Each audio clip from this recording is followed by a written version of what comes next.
Esta manhã, que você pode ler em tela, se denomina Esqueça para poder avançar e foque naquilo que precisa conquistar. Convido a que você abra a sua Bíblia na denominada Carta da Alegria, ou seja, estamos tratando da carta aos Filipenses. Eu convido a que você abra o texto do capítulo de número 3, da carta que o apóstolo Gentios escreve aos Filipenses. E eu gostaria de ler 3 versículos, o 12, o 13 e o 14, convidando a você que puder, a que fique de pé, para que possamos fazer a leitura inicial. Filipenses, capítulo 3, versículos 12 a 14. E diz a versão que nós temos usado, a Nova Almeida atualizada: não que eu tenha já recebido isso ou já tenha obtido a perfeição, mas prossigo para conquistar aquilo para o que também fui conquistado por Cristo Jesus. Irmãos, quanto a mim, não julgo havê-lo alcançado, mas uma coisa faço, esquecendo-me das coisas que ficam para trás e avançando para as que estão diante de mim, prossigo para o alvo, para o prêmio da soberana vocação de Deus em Cristo Jesus. Eu vou reler essa parte do versículo 13, que diz: esquecendo-me das coisas que ficam para trás e avançando para as que estão diante de mim.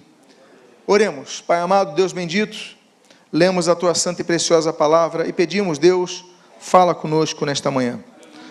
Abençoa a nossa vida, fortalece o nosso ser, traz-nos a tua orientação, a tua direção, que jamais nos confiscastes.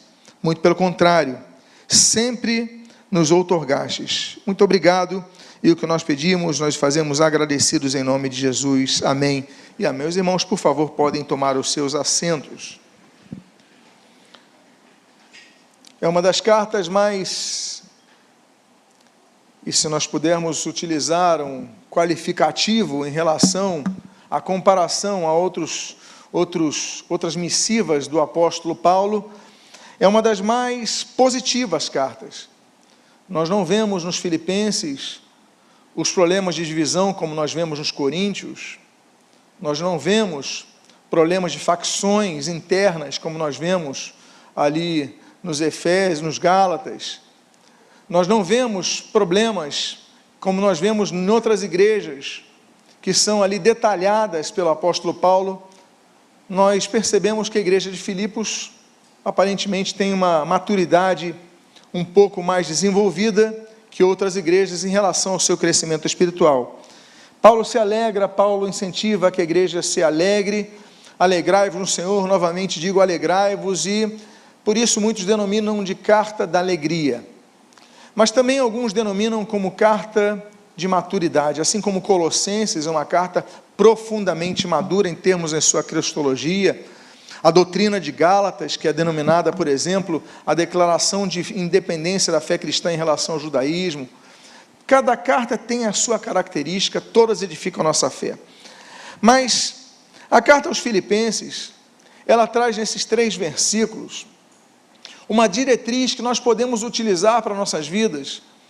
E eu gostaria de dedicar essa mensagem no primeiro domingo do ano, porque arvora-se diante de nós novas possibilidades, novos projetos, são novos começos, novas etapas que se iniciam com o novo ano. E eu gostaria de falar então a respeito de que, para nós avançarmos, o título dessa mensagem fala sobre isso, é necessário que muitas vezes nos esqueçamos de algumas coisas, mas não basta apenas nos esquecermos, mas existem outros passos a serem tomados. E o ponto de partida, eu começo trabalhando nesse texto, do início do versículo de número 12. A Bíblia diz: não que eu já tenha recebido isso, ou já tenha obtido a perfeição. Meus amados irmãos, a palavra perfeição ali, teleiu, vem de uma palavra grega chamada teleios, que é finalizado, que vem da palavra grega chamada telos, que significa fim. Nós confundimos perfeição, muitas vezes, com ausência de erros. Pelo menos o português nos traz essa ideia inicial. Não, eu não sou perfeito. Ou seja, eu não cometo erros. Mas o grego é um pouco mais profundo do que isso.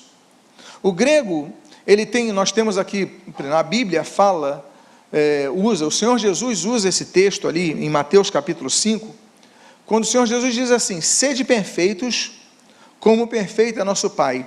Jesus usa a palavra teleios, usa esse mesmo termo, que significa finalizado, ou seja, sejam finalizados, como o vosso Pai é finalizado. Jesus não está dizendo para sermos como Deus o Pai, o que é impossível, mas Ele está dizendo para sermos finalizados, ou seja, pessoas que completam tudo aquilo que iniciam, porque há pessoas que começam uma caminhada espiritual e não completam a caminhada espiritual, começam um crescimento numa vida de oração, não completam essa vida de oração, começam um plano de leitura bíblica e não completam o plano de leitura bíblica, começam uma vida de busca por Deus e não completam essa vida de busca por Deus. Então esse teleios, que diz assim, olha, não que eu tenha obtido a perfeição, primeiro aponta esse termo de sermos perfeitos, tanto é que no hebraico, nós falamos do teleios é grego, o hebraico usa a palavra tamim. A Bíblia diz ali em Deuteronômio capítulo 18, quando, pois, entrares na terra que Deus te dá, sejam perfeitos. Ou seja, tamim significa completo. Sejam completos, sejam pessoas íntegras em tudo que fazem.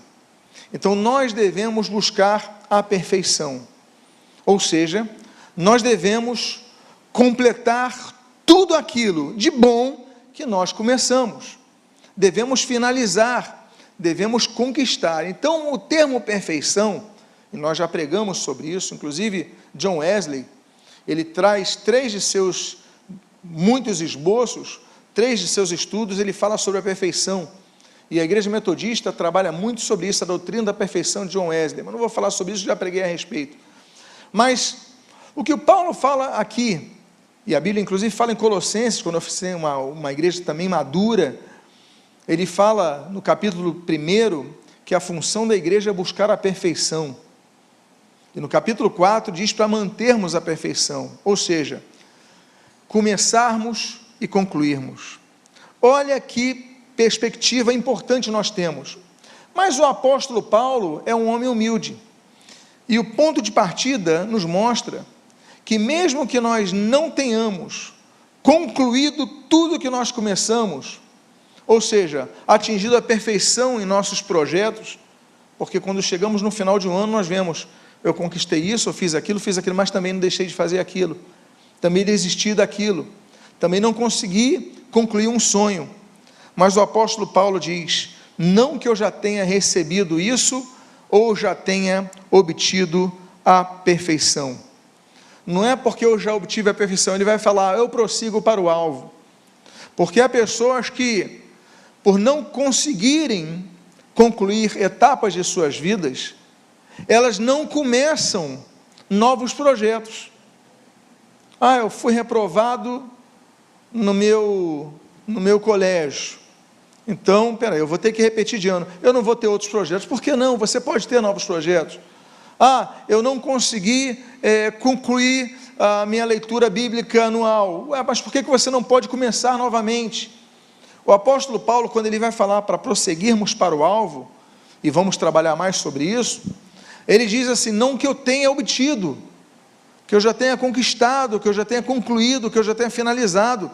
Paulo tinha consciência, estava chegando no fim da vida dele. Essa é uma das últimas cartas. Nós temos, claro, que a carta derradeira do apóstolo Paulo é 2 Timóteo, mas ele está aqui concluindo a sua etapa ministerial, ele já está ciente de que está chegando o tempo final da sua vida. Ele fala, não é porque eu tenho certeza, eu tenho consciência que eu não concluí tudo o que eu queria, mas eu vou prosseguir para o alvo. Eu tenho consciência que eu não consegui tudo o que eu queria nesse ano, mas não é por isso que eu vou deixar de prosseguir para o alvo. E se eu perguntasse a vocês aqui, quantos conseguiram concluir todos os projetos iniciados em janeiro do ano passado, eu creio que ninguém levantaria a mão, ou talvez algumas exceções se manifestassem, mas seriam exceções. Mas nós não podemos deixar de adentrar em novas etapas, porque nós concluímos algumas. Na vida acontece isso, muitas vezes na prática de alguns projetos. Não, eu só vou casar depois que eu tiver uma independência plena financeira. Aí você acaba não casando nunca. Não, eu só vou casar depois que eu acaba ficando solteiro a vida inteira. Não, eu só vou dirigir quando acontecer. Não, você tem que ter os seus sonhos, tem que ter os teus projetos, e não que você tenha concluído tudo, mas você tem que sonhar, você tem que prosseguir para o alvo. Agora, o texto continua dizendo, e aqui já me adiantei um pouco, que ele diz, olha, não que eu tenha obtido isso, ou conseguido a perfeição, conseguindo a finalização de tudo que eu comecei, mas ele diz, mas prossigo para conquistar aquilo para o que também fui conquistado por Cristo Jesus. Ele, antes de falar de prosseguir para o alvo, ele fala, prossigo para conquistar. Opa, então aqui nós temos uma palavra importante, conquista. O que se conquista? Se conquista aquilo que não está em seu domínio. Não está em seu domínio, mas você precisa conquistar. Porque se está em seu domínio, você já conquistou. Você já recebeu, talvez, você já herdou, quiçá. Mas o fato é que a conquista se dá naquilo que não está em sua posse. E o texto diz, prossigo para conquistar aquilo pelo qual também fui conquistado por Cristo Jesus. Claro, o contexto aqui está falando da salvação. Agora, o fato é que conquista é associada, então, a uma ação. Está associada à quebra de uma inércia. Está associado ao fato de que você tem que sair do seu lugar para conquistar algo. Porque uma coisa é receber, outra coisa é conquistar.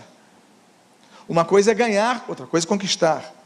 Uma coisa é herdar, outra coisa é conquistar. Conquistar, você precisa ir noutro terreno e tomar posse desse outro terreno. É guerra. Deus é o Deus das guerras, não é isso que diz Êxodo capítulo 15? Não é isso que diz Isaías capítulo 6? Que o Senhor é o Senhor dos exércitos? Deus nos dá força para guerrear. Claro, a Bíblia diz ali, no Salmo 144, que Deus habilita as nossas mãos para a guerra, Deus nos treina as nossas mãos para a guerra, né? Deus nos ajuda nas nossas guerras, Deus é o Deus que guerreia por nós, claro, nós sabemos disso, e nós sabemos que a vitória vem do Senhor, claro, Provérbios 21, agora o fato é, que para eu conquistar, eu tenho que sair do lugar para guerrear, e a questão é que nem todos estão dispostos a guerrear. Para você ler a sua Bíblia, você tem que guerrear. Para você ter uma vida de oração, você tem que guerrear. Para você ter uma vida de santidade, você tem que guerrear. Para você conquistar qualquer coisa na sua vida, um emprego melhor, você tem que guerrear. Tudo na vida que trata de conquista, exige que nós saiamos de uma postura passiva, uma postura inerte, uma postura onde nós estamos esperando que as coisas aconteçam. E aí, meus amados irmãos, nós não vamos prosseguir, porque o termo conquistar é obter domínio sobre aquilo que você ainda não detém. Agora, para conquistar, qual é o verbo utilizado? Prosseguir. Eu tenho que prosseguir. Eu já comecei, não obtive ainda, o que o Paulo falou antes. Não obtive, mas já comecei. Então, peraí, eu tenho que prosseguir. Então, o ano que se adentra nessa semana, se adentrou nessa semana, iniciou, nasceu para todos nós, que você possa ter projetos, que você possa ter planos, mas que você possa iniciar e dar continuidade a eles, ainda que em muitos momentos os seus pés fiquem cansados, as suas mãos fiquem pesarosas, a sua mente fica esgotada, e você talvez precise pegar, entrar no barquinho e ir para no meio do mar da Galileia, para sair do tumulto das multidões, para descansar um pouco, que você precise talvez se separar das multidões, do tumulto do dia a dia, e subir o monte e orar. E eu digo o monte não necessariamente literal, mas digo se afastar das pessoas, ir a um lugar ermo, ou seja, muitas vezes no interior do seu quarto e orar, mas que você possa prosseguir para conquistar. Conquistar exige prosseguir, e prosseguir é continuar, traz continuidade. Exige-se continuidade naquilo que se inicia. Não adianta você começar o regime hoje se você não prosseguir. Não adianta você começar um curso em março se você não prosseguir. Então prossiga. Agora, nós devemos prosseguir tendo a noção da realidade. Não adianta você inventar, projetar algo que não acontece. E o apóstolo Paulo diz no início do versículo 13, o que você está lendo em tela, ele diz assim: irmãos, quanto a mim, não julgo havê-lo alcançado. Olha que coisa bonita. Quanto a mim, não julgo havê-lo alcançado. É um homem que não tem soberba. Aliás, o Salmo 101 diz que Deus detesta a soberba. A soberba, Provérbios 16, precede a queda. A Bíblia diz em Jeremias capítulo 50 que o soberbo vai cair e não vai ter ninguém para levantá-lo. A Bíblia fala muito sobre a soberba, inclusive aquele texto que nós falamos do justo viverá pela fé, mencionado 4 vezes na Bíblia. A primeira menção é a única vez que o Antigo Testamento menciona sobre fé, Abacuque 2,4. O justo viverá pela fé. Mas antes disso, diz assim: diz o soberbo, cuja alma não é reta. O soberbo não tem uma alma reta. A Bíblia fala então sobre a soberba.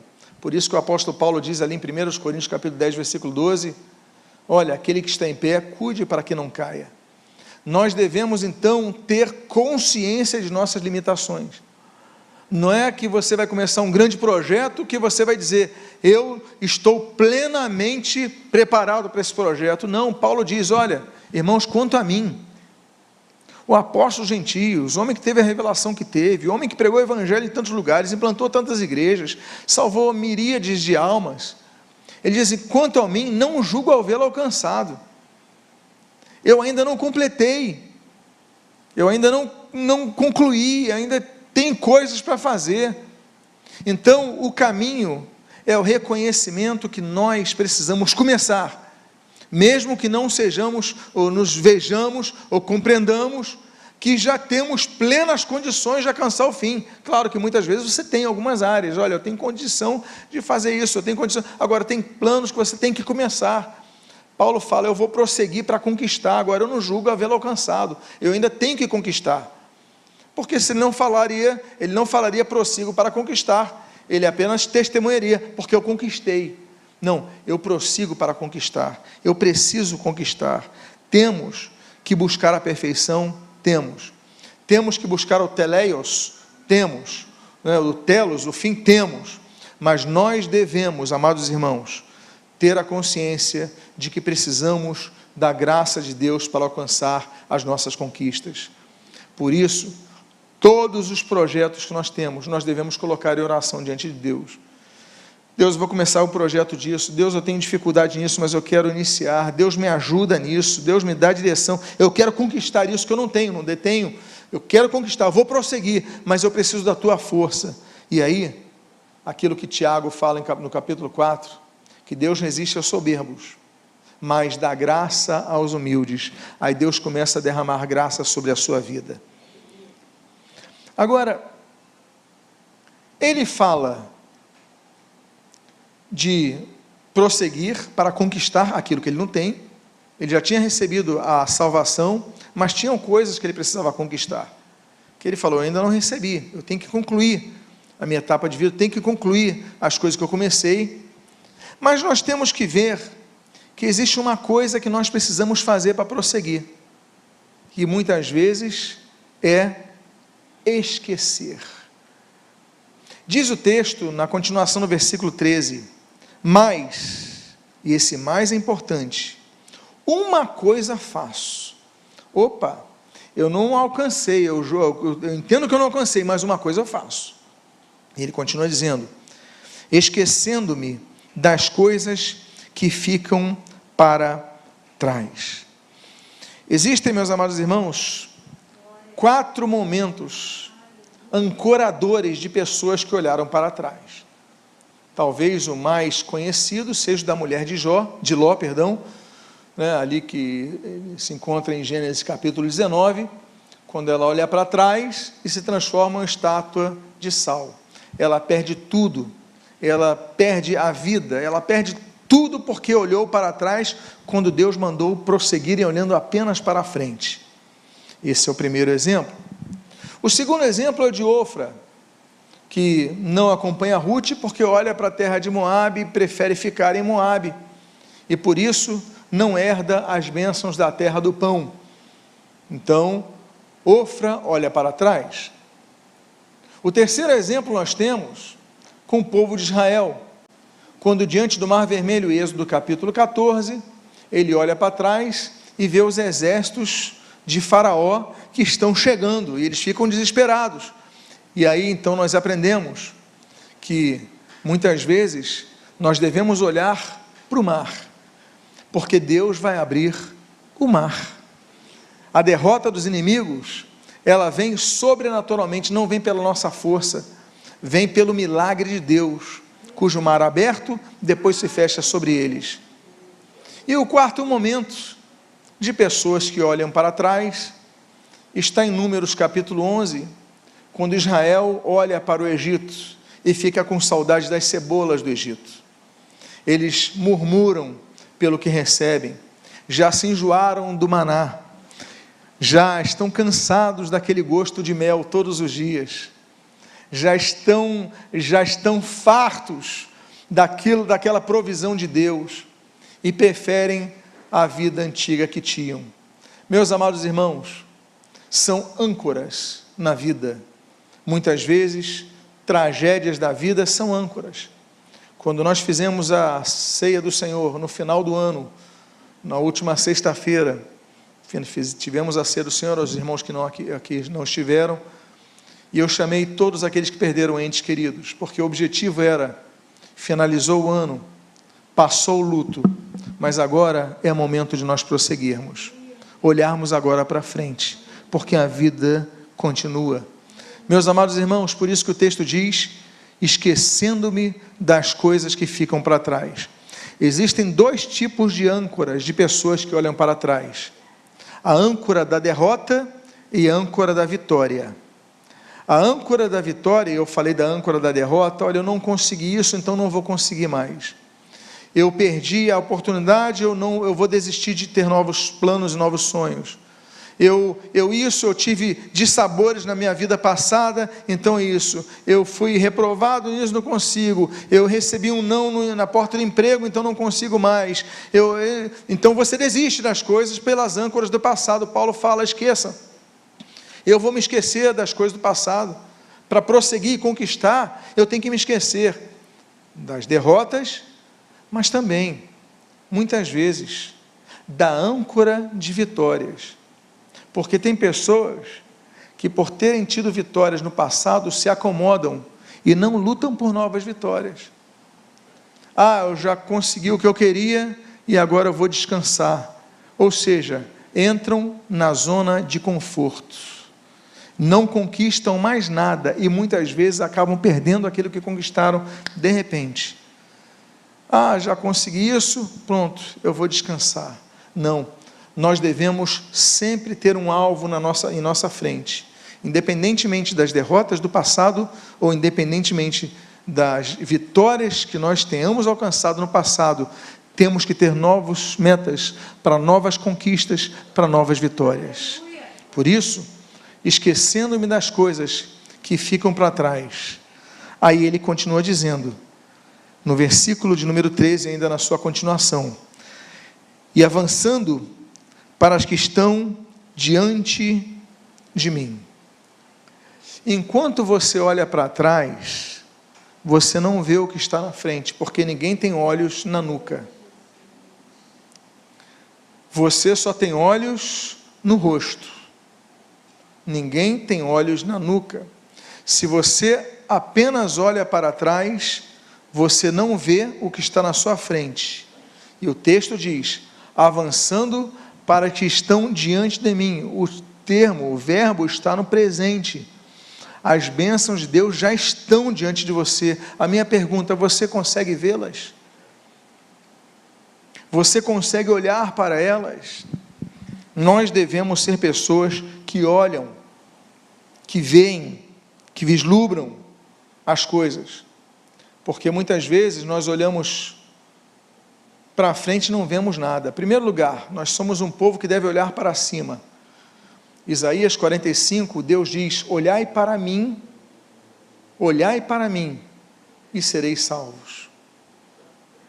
Segundo lugar, olhando para cima, nós vemos ali o texto de Colossenses capítulo 3, buscar as coisas que são do alto. Então nós devemos buscar as coisas de Deus, isso é uma coisa. Outra coisa é o que nós lemos aí em Gênesis capítulo 15. Abrão está dentro de sua tenda, no conforto do seu lar, mas Deus fala o seguinte: olha, Abrão, vai para fora, olha para o céu e conta as estrelas.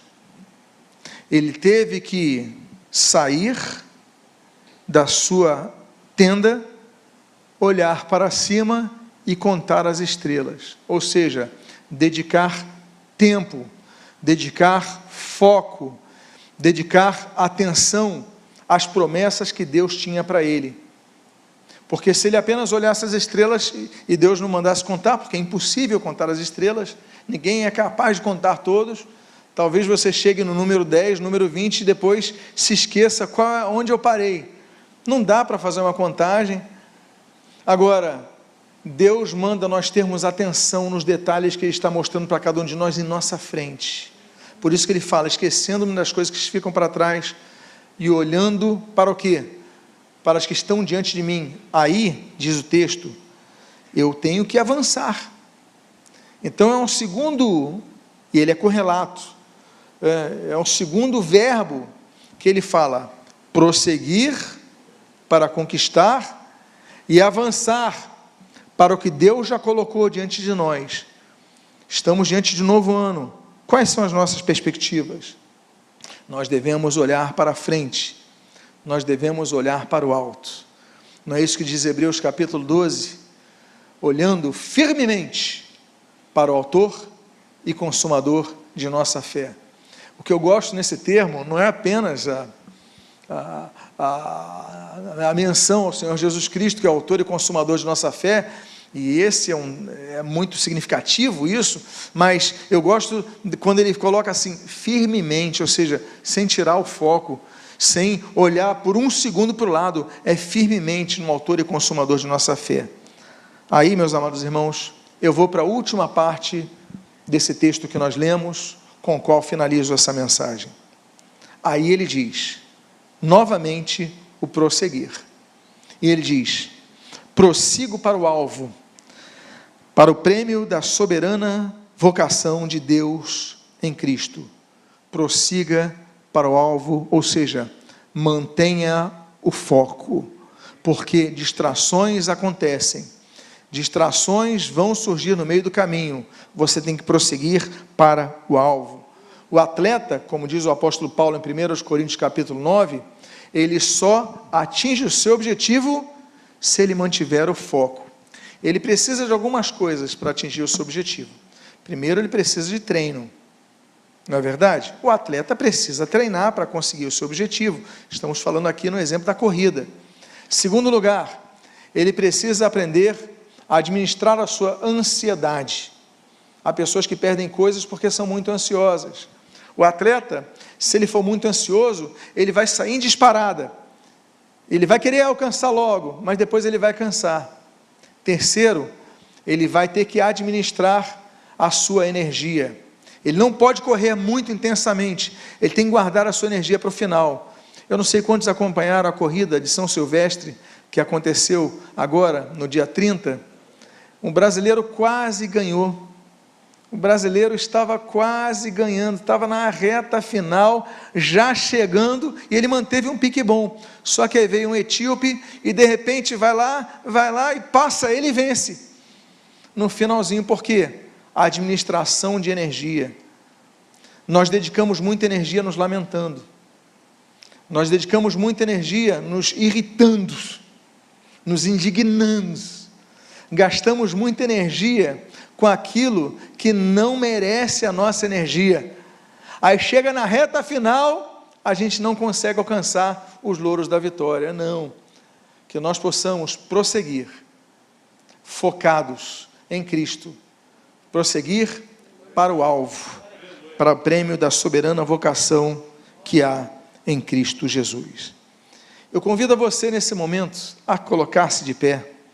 Eu quero fazer uma oração por sua vida.